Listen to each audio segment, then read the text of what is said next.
Well, let me tell you something, brother. Man, Hulk Hogan?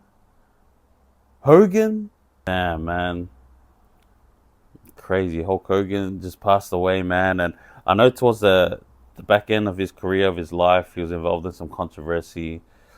I get that. I acknowledge that. I also just do not want to talk about that right now. I'm going to leave that to you guys. I want to focus on Hulk Hogan, the character, and not Terry, the person. Because Hulk Hogan, the character, that's Mount Rushmore of pro wrestling for sure. In his time, you had Michael Jordan, Wayne Gretzky, Mike Tyson, and Hulk Hogan was in that conversation. The crazy part about that is Jordan basketball, Gretzky hockey, Tyson boxing, and then you had Hulk Hogan from the pro wrestling world. He was in the conversation. That's how big this guy was. Hulk Hogan put pro wrestling on the map.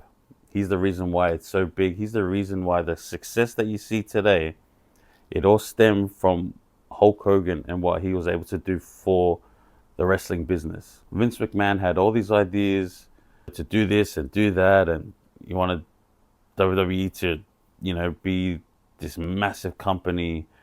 But all of that doesn't work if Vince McMahon doesn't have somebody to be the face of all of that. Hulk Hogan was the face. His face was like recognized all over the world. You can go to any country you want. You show them a picture of Hulk Hogan, they know exactly who he is. People looked at Hulk Hogan as a real life superhero.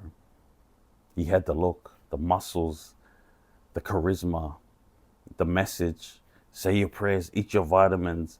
Like, man, Hulk Hogan was the guy. His battles with the Iron Sheik, and then to me, what really put him over was when people watched him body slam Andre the Giant, WrestleMania 3.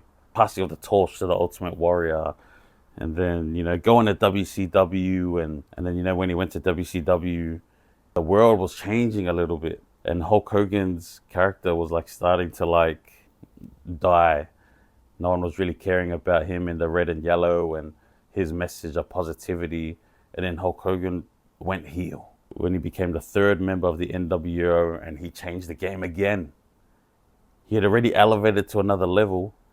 Then he became a bad guy in WCW and joined the NWO, and he elevated the business again. In my opinion, the greatest heel turn in the history of the business. WCW dies out and he comes back to WWE as a bad guy, and he goes up against The Rock, who's the ultimate good guy. And at WrestleMania, they face off, and the way that the company had put it, cheer The Rock, boo Hogan. Hogan's in NWO, boo him. The fans are like, hell no, we love Hogan. So they end up booing The Rock and cheering Hogan. That's crazy, man. Hogan used to just stand when he returned back to WWE all those years later. He would just stand in the ring, and the crowds were just 15 to 20 minute standing ovations because of how thankful they were for what this man had done for this business. I don't think you see The Rock the way he is now without guys like Hogan, John Cena, where the company is. None of it is successful like this without Hogan. The man was starring in Rocky movies early in his career.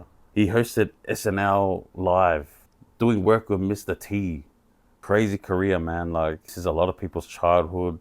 Dang, 71. Time's going by real fast, man, because, one day we're little Hulkamaniacs cheering for Hulk Hogan. And then the next thing you know, he's 71 and passed away. He's responsible for a lot of fun times growing up. We had to do a lot of leg drops on our siblings and our cousins growing up. And, a lot of this, ripping shirts and posing, the 24-inch pythons. This guy is pro wrestling. That's Mount Rushmore for sure. If you don't have Hulk Hogan on your Mount Rushmore, throw that Mount Rushmore out, man, because Hogan was the guy that he's him. Yeah, man, sheesh.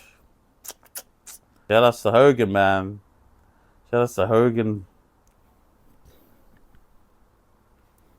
You.